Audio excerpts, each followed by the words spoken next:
भर्तियों पर आना चाहेंगे कि क्या नई भर्तियों को लेकर कोई खास अनाउंसमेंट हुई है।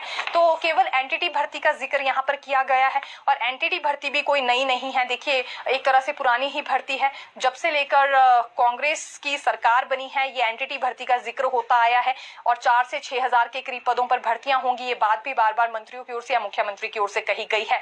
तो एक तरह से नई भर्ती में से हम काउंट नहीं कर सकते हैं, लेकिन हाँ, फिर भी इसका कम से कम जिक्र तो जरूर हुआ। इसके अलावा नए पदों को लेकर कोई जानकारी आज नहीं दी गई है। कारण उसका बड़ा ये है कि अभी तक पिछली भर्तियां ही फंसी हुई हैं। विभिन्न पोस्ट कोड्स में रिजल्ट घोषित नहीं हो पाए हैं और जिन पदों पर स्वीकृति मिली भी है कि जल्द से जल्द भर्तियां होनी है इन पदों पर, वहां भी शुरुआत अभी तक नहीं हो पाई है भर्ती प्रक्रिया की। अभी देखिए, शिक्षा विभाग में 6500 के करीब पद भरे जाने हैं। इसमें 50% भर्तियां बैच वाइज आधार पर होंगी, 50% कमीशन आधार पर होंगी।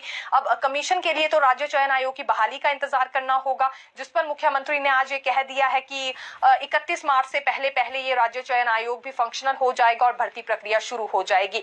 और जो सानन कमेटी की एडवाइस है या एक तरह से सानन कमेटी की रिपोर्ट है, उसी के अनुसार ये भर्तियां होने वाली हैं। तीसरी बात करना चाहेंगे बैच वाइज आधार वाली भर्तियों की। तो देखिए, काउंसलिंग तक अधिकतर भर्तियों में प्रोसेस पहुंच गया है, लेकिन उसके बाद फिर नियुक्तियां नहीं मिल पाई हैं। कुछ एक मामले कोर्ट में पहुंच गए हैं, कुछ में यूं ही यहाँ पर लेट लतीफी बरती जा रही है।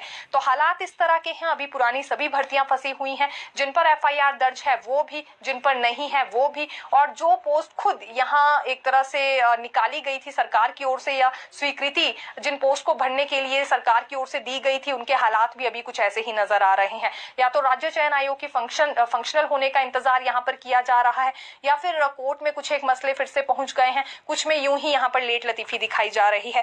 लेकिन युवाओं के सब्र का बांध अब टूट गया है और चेतावनी आज बेरोजगार युवाओं की ओर से ये दे दी गई है कि अब लोकसभा चुनावों में कांग्रेस सरकार इसका खामियाजा भुगतेगी। कम से कम एक समय तो निर्धारित आज कर दिया जाना चाहिए था कि कितने समय में रिजल्ट घोषित कर दिए जाएंगे, कितना ज्यादा और वक्त अब जांच में लगने वाला है। अगर जांच में इतना ही वक्त लगना है तो कंडीशनल नियुक्तियां क्यों नहीं दी जा रही हैं, कंडीशनल रिजल्ट क्यों घोषित नहीं किया जा रहा है, कोई बीच का रास्ता सरकार क्यों नहीं निकाल रही है। ये सवाल आज भी युवाओं की ओर से उठाए गए हैं।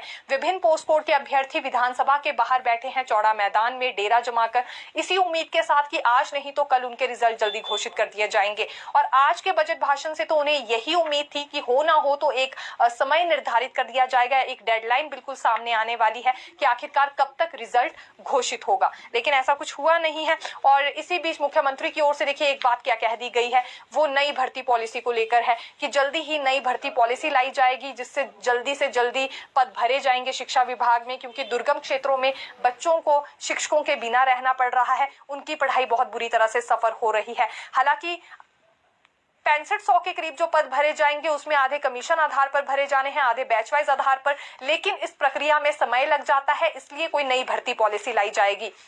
अब क्लैरिटी दी नहीं जा रही है कि आखिरकार किस भर्ती पॉलिसी की ये बात हो रही है। इससे पहले जब गेस्ट टीचर भर्ती लाई गई थी तो काफी ज्यादा बवाल उस पर मच गया था, क्योंकि अस्थायी तौर पर वो भर्तियां की जा रही थी। तो अभी कोई भी अब रिएक्शन इस पर नहीं दिया जा रहा है कि इस भर्ती पॉलिसी को लाने की बात आखिरकार यहाँ हो रही है।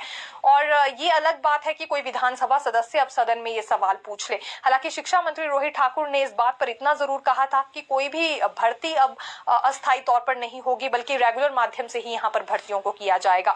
तो रेगुलर माध्यम से जो भर्तियां होती है वो या तो बैच वाइज आधार पर होती है या कमीशन आधार पर होती है। अगर भर्ती पॉलिसी लाई जा रही है तो फिर वो किस प्रकार की होगी, ये जानकारी भी मुख्यमंत्री दे, ये युवा भी अब सवाल पूछने लगे हैं।